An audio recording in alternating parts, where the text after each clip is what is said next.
Herkese salam, kanalıma hoş gelmişsiniz.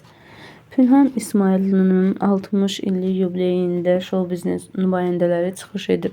Onlar arasında müğənni Elnarə Abdullayeva və xanəndə Mirələm Mirələmov da yer alıb. Bir çox məşhurlar gecədə iştirak ediblər.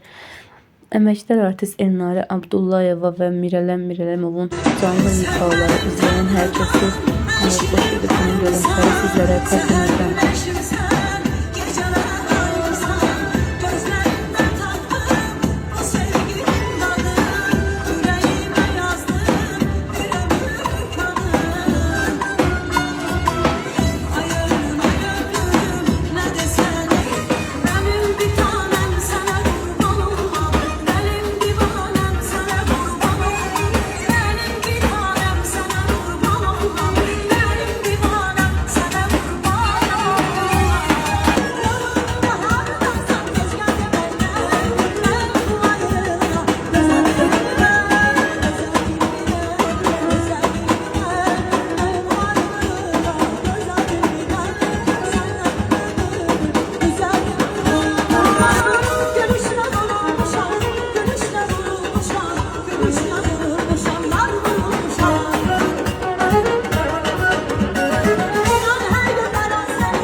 Pünhan gel bura görün. Pünhan gel bura. O gün efirde ne yazır bakırdı neden. Ne ter yazır bakırsa. Deyirəm ay Pünhan niye bana belə bakırsan? Adamın 60 yaşı olar da. 60 yaş nədir ki? Görünməz iş gülür ama şadlıq edir qohum akraba.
keçdi nə zaman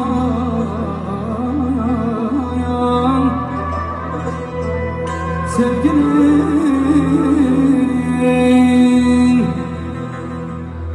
özü bir an kalanın